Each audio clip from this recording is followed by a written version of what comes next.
Hello and welcome to As the CMMC Churns. I'm Matt Titcomb, the CEO of Peak InfoSec. I'm also a CMMC certified assessor and professional. In this As the CMMC Churns edition, we're going to again be diving into understanding the security requirements and specifically 3.1.22, publicly accessible content. This is one of the most misunderstood security requirements out there, and we run into this unfortunately quite often. You notice this layout's a little bit different. This is actually a re-recording of the CMMC Day presentation we gave back in May of 2024. You'll find it on the website where you got this. You can go listen to it. It's really got some bad audio. The only fun part is we did introduce Bobblehead Bedard, who I don't have with me right now. Hang on.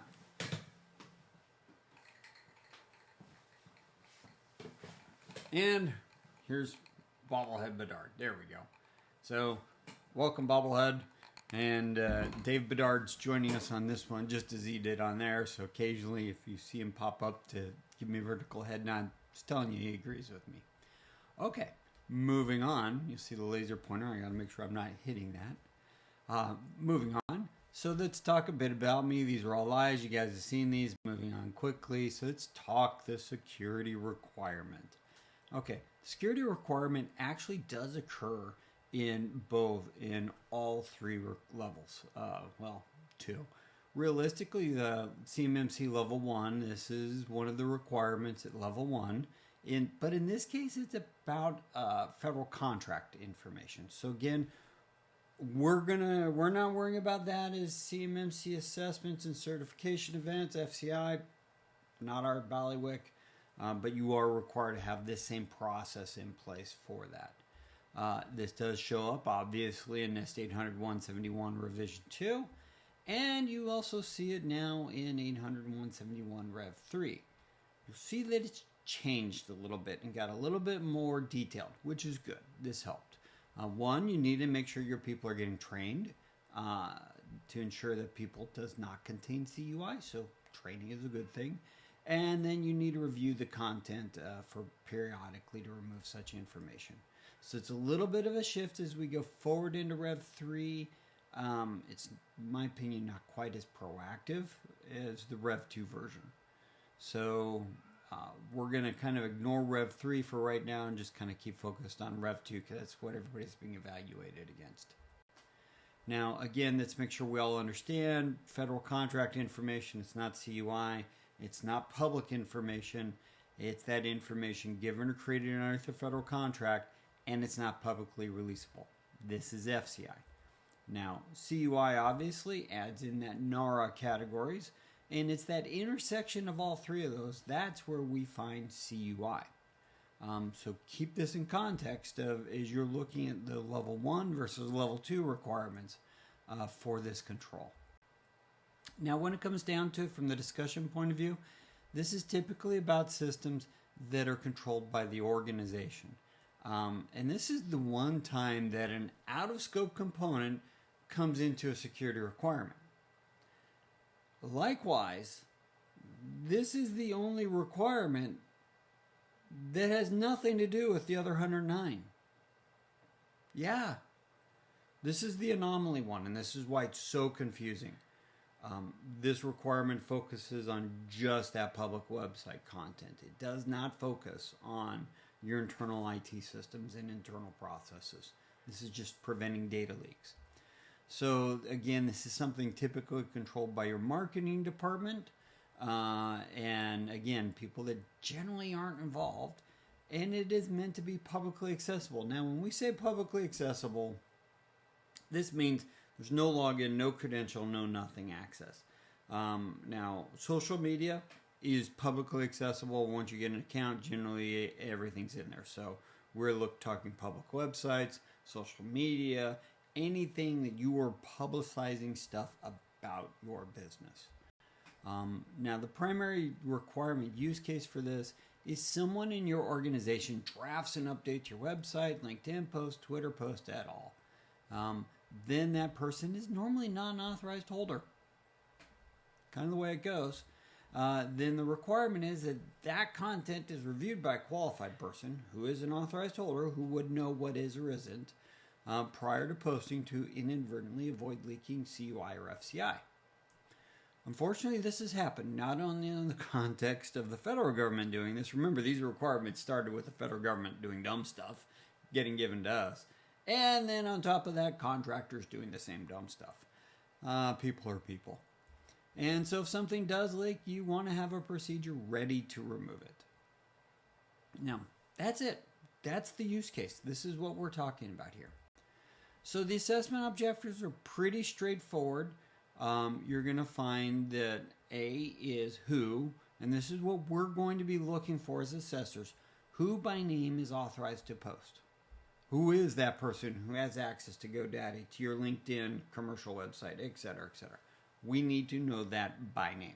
It says individuals. If you say, well, it's the marketing department, but we can identify who the marketing department is, they can validate that they are authorized to post. Again, we need to know the names. Does your organization have an approved procedure they follow? Next thing we look for. Is the procedure being used? Procedure but not used, useless. And lastly, then you start looking, is the actual procedure being followed? Pretty straightforward when you get down to it. And then the last one is, whoops, we did something, and how do you remove it? Footnote here, if you do post to something that you're not meant to, don't notify the GoDaddy or whoever. DoD does not want you doing that. That just draws attention to something that shouldn't be there, when 99.9999999% of the time they have no clue. So just remove it. Now, before we get into this next step, we're going to cover the 3 evidentiary objects. Hopefully, if you haven't seen this, go back and see it. Now, when we look at the assessment objects associated with this, we are primarily looking at your system design documentation. Again, we're looking at access control policy, who's been authorized access to those public websites. Do you have procedures for that publicly accessible content? Do you have an incident response plan that covers on, when we do leak CUI? And do you have the associated procedures for handling that? How do we remove it?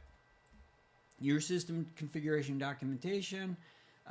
This one's a little bit, again, because this is more administrative, we're going to see a lot of duplication between design and configuration. Your system security plan, and typically your approved procedures. Now, notice there's a difference there. Approved.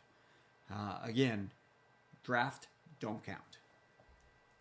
Lastly, when it comes to supplemental artifacts, we are looking for the list of the people that are authorized to post, the training materials and records. Again, this is leaning a little bit into Rev 3. Records of those publicly accessible reviews, and the records of response to non-public information. That non-public information is, oh crap, we screwed up. Let's get it off. That's what we're looking for. Many organizations, if you're doing your job right, will never occur. And that's perfectly fine to say, hey, we've not had an incident, we've not had a data leak where something had to be posted. So E is currently non-applicable. So when we look at interviewees and tests, typically A through D, we are going to be talking to the people managing that publicly accessible information system, the people reviewing the content, etc. E is typically going to be your information security personnel. Have you had an incident, and can you show us how you handled it? Now, when it comes to testing, this one, interestingly, is not likely to be tested. We're not going to ask you to do a post to show us this. We're going to look for proof that you're doing this. Now, here's the notional procedure. Bring the laser pointer back into play. So this is based off of ours from Peak InfoSec, and this is really what you're looking for. You've got to have somewhere you've got the person who does the marketing team drafts the public-facing content. It gets sent to the CISO for review. In this case, the CISO is me. And so I get this, I review the content, and then I go, oh, does this contain sensitive information? Oops. Back over you go. Yes, it does. Notify the marketing team to go ahead and remove the content. And we keep this rinse, wash, repeat cycle here until eventually they can say no.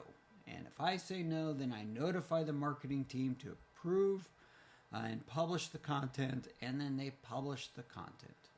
And that ends the process. That's all. Now, if you do find afterwards, you get notified, hey, you've got something, or you identify something after the fact that is, again, published that shouldn't have been published, that's going to be a data leak, and that's going to fall under your incident response procedure. So let's sum up.